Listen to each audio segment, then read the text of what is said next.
Okay, तो आगे चलते हैं PYQs में हम लोग। नेक्स्ट क्वेश्चन है, if the porosity of the soil sample is 20%, है ना, सॉइल सैम्पल की पोरोसिटी कितनी है, 20% है, वॉइड रेशियो निकालना है। ईजीएस्ट वन, देखो गेट में ऐसे क्वेश्चंस भी आते हैं, you can score 1 mark very easily.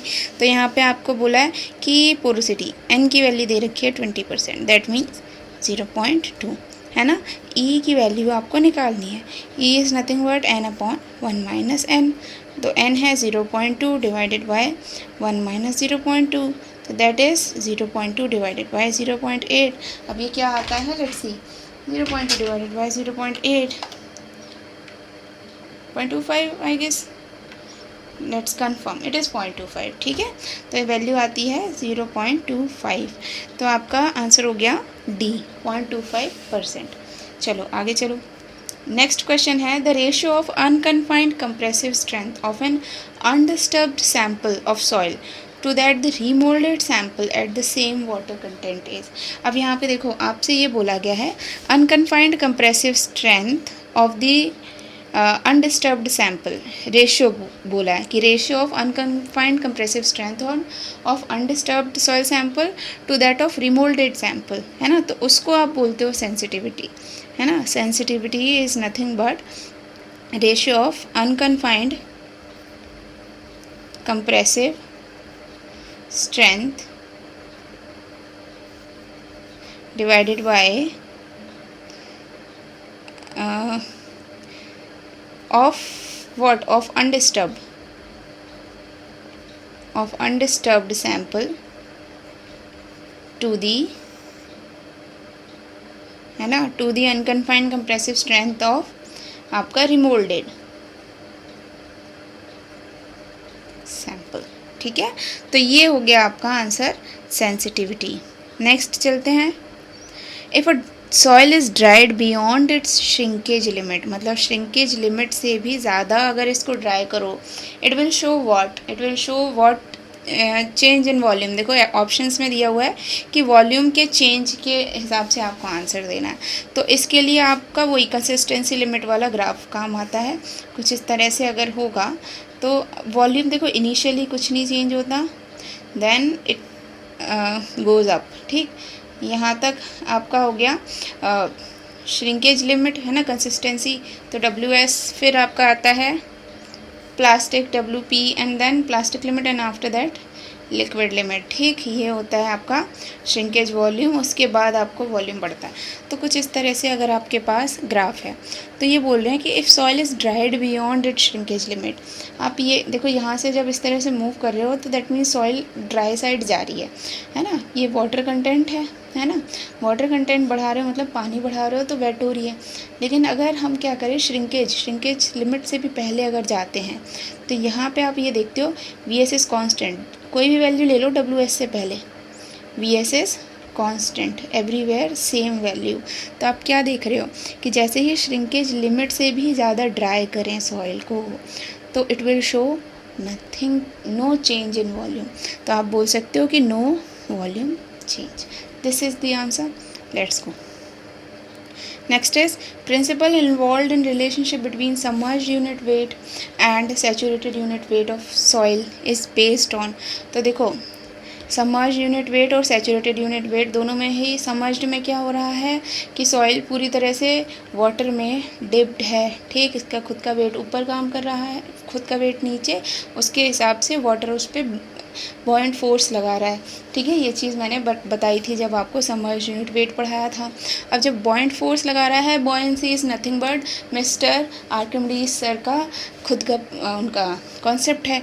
तो हम क्या करेंगे, हम इसको बोलेंगे it is based on Archimedes principal, ठीक है। आगे चलो, let's move on with this question. अभी तक सब क्या थे, सब 1 मार्क के ही क्वेश्चन देखे हैं अभी हमने। देखते हैं आगे और कहीं 2 मार्क का क्वेश्चन है कि नहीं इस चैप्टर से। अभी देखो, soil sample in its natural state में सॉइल सैंपल का मास कितना है, मास नेचुरल स्टेट में 2.290 kg एंड द वॉल्यूम दे रखा है total 1.15 × 10⁻³ metre cube. After being oven dried, है ना, ओवन ड्राई किया तो सैंपल का मास जो है ड्राई होने के बाद कितना हो गया 2.035 kg, है ना। यानी देखो पहले इतना था, अब इतना हो गया, कम हो गया। Specific gravity of soil solids GS is equal to 2.68। Void ratio of natural soil, है ना, आपको E बताना है, वो कितना होगा। चलो कैलकुलेट करते हैं। तो देखो यहाँ पे आपके पास एक इम्पॉर्टेंट चीज़ एस GS दे रखा है, ठीक है। अगर मैं GS का फॉर्मूला लिखूँ, GS is what, GS is gamma S upon gamma W, ठीक है। GS हमको पता है, गामा W हमें पता ही होता है, अगर क्वेश्चन में नहीं दिया है 9.81 ले लेंगे। चलो यहाँ से गामा S निकालो, gamma S is equal to GS into gamma W, that means 2.68 into 9.81, ठीक है। 9.81 क्या होता है, kilo newton per metre cube, है ना, kilo newton per metre cube. तो आपको कुछ यूनिट मिलेगी अगर हम इसको मल्टीप्लाई करें 2.68 इंटू 9.81, ये देगा हमको 26.2908 kilo newton per metre cube, है ना। अगर इसको न्यूटन में चेंज करना है 26.2908 छोड़ दो 29 into 10⁻³ Newton per metre cube, ये हमारे पास गामा S की वैल्यू आई है, ठीक है। अब हमने निकाला गामा S, आगे चलते हैं। गामा S देखो, मुझे वॉइड रेशो निकालना है, ठीक है। वॉइड रेशो बैक ट्रैक करते हैं, क्वेश्चन में हम किस तरह से काम करने वाले हैं। Void ratio is volume of void to the volume of solids, ठीक।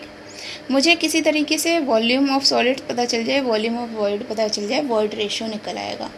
तो इसके लिए मैंने GS को देखा, GS को जब मैंने देखा वहाँ से मेरे को गामा S मिल सकता था, and when I get gamma S मुझे डेफिनेटली वॉल्यूम ऑफ सॉलिड्स तो मिल ही जाएगा, क्योंकि चीज़ें मेरे को दे रखी हैं, मास दे रखा है। किस तरह से मिलता है, देखो आपका गामा S क्या होता है, गामा S होता है आपका weight of solids divided by volume of solids, ठीक है। Weight of solids divided by volume of solids. अब वेट ऑफ सॉलिड्स क्या होगा, मास ऑफ सॉलिड्स इंटू जी कर सकते हो। मास ऑफ सॉलिड्स आपको कितना दे रखा है, यही मास, ड्राई सॉइल का ही मास ले लो, तो ये MD इंटू जी कर लेना डिवाइडेड बाय VS, ठीक। अब यहाँ पे देखो गामा S आपको पता है, मास पता है, जी पता है, क्या हम VS नहीं कैलकुलेट कर सकते, हो गया ना इजी। अब जैसे VS पता चल जाएगा तो आप टोटल वॉल्यूम होता क्या है, टोटल वॉल्यूम होता है VV प्लस VS, है ना। वो टोटल वॉल्यूम भी क्वेश्चन में गिवन है, देखो सब कुछ गिवन है, हमको सिर्फ और सिर्फ कॉन्सेप्ट लगाना है। तो देखो टोटल वॉल्यूम गिवन है, VS गिवन है, क्या हम VV नहीं निकाल सकते। जैसे हमने VV निकाला, क्या हम वॉइड रेशियो नहीं निकाल सकते, क्वेश्चन ख़त्म हो गया। अब देखो क्या हो रहा है यहाँ पे, ड्राई यूनिट का मास आपने रखा, ड्राई यूनिट का नहीं, ड्राई सॉइल का मास दैट इज़ 2.035 रखो पहले, 2.035 kg। इसको न्यूटन में चेंज करना है, क्योंकि हमारा यहाँ पे न्यूटन में है, इसलिए मुझे 9.81 से मल्टीप्लाई करना पड़ा, divided by volume of solids. Volume of solids हमें नहीं पता, इधर ले जाओ, गामा S तो पता है कितना 26.29 10⁻³ जरा निकालते हैं वॉल्यूम ऑफ सॉलिड्स आता कितना है, that is 2.035 into 9.81 divided by 26.29, तो ये आया हमारे पास 0.759 इंटू 10⁻³ मीटर क्यूब, ठीक है। ये हमारे पास वॉल्यूम आया, ठीक।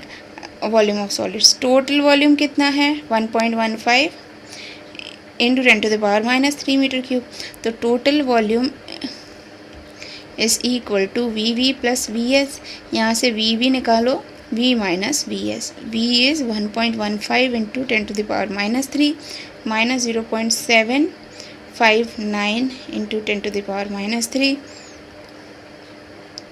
तो इसमें से ज़रा माइनस करें तो हमारे पास आंसर आया 0.39। 0.39 इंटू 10⁻³ मीटर क्यूब है आपका वॉल्यूम ऑफ वॉइड। अब वॉइड रेशो निकल आएगा आराम से, करो। वॉइड रेशो कितना आया, VV/VS। आंसर कमेंट्स में देना जैसे ही आप कैलकुलेट कर लो। अब तो हो गया है ना, तो आप बताना, आप भी कैलकुलेट करो। साथ साथ हम लोग PYQ कर रहे हैं, इसका मतलब ये नहीं है कि सिर्फ मैं ही सॉल्व कर रही हूँ, आप लोग भी साथ साथ करते रहो जितना आपको समझ में आ रहा है। पॉज करो, खुद करो, उसके बाद आप देखो अगर कहीं गड़बड़ हुई है या आपका आंसर सेम मैच हो रहा है, बहुत बढ़िया। अगर मेरी कोई गड़बड़ है तो आप कमेंट सेक्शन में मुझे बता देना। लेट्स सी, तो 0.39 into 10⁻³ divided by VS is 0.759 into 10⁻³ देखो ये कैंसिल हुआ। 0.39 divided by 0.759 is equal to 0.51, 0.51। क्या ऐसा कोई आंसर है हमारे पास? ओके, कुछ थोड़ा बहुत इधर उधर जा सकता है, लेकिन 0.53 मेरा इसके बहुत पास है, तो मैं 0.53 ऐसा आंसर दे सकती हूँ, है ना। ठीक है, अब नेक्स्ट क्वेश्चन एक और है, कर लेते हैं, ख़त्म करते हैं। Toughness index of a clayey soil is given by, toughness index formula होता है IT is equal to plasticity index upon flow index, IP/IF। देखते हैं ऐसा कुछ मैच है, प्लास्टिसिटी अपॉन फ्लो पहला ही मैच हो रहा है, तो दिस इज़ टफनेस इंडेक्स। ठीक, ये याद कर लो। अभी मैं आगे पढ़ाऊँगी तो ये सब है, सब कुछ समझोगे। अभी हम PYQs कर रहे हैं, जिनको ये सीरीज़ मैंने इसलिए निकाली है उन लोगों के लिए जिनका कुछ थोड़ा बहुत प्रिपेयर्ड है ऑलरेडी और वो सिर्फ और सिर्फ अपनी प्रैक्टिस करना चाहते हैं। तो प्रैक्टिस यहाँ से करें, और साथ ही साथ जिनको प्रॉपर लेक्चर्स चाहिए even each and every topic के, तो वो मेरे लेक्चर सीरीज़ को देखें। Thank you.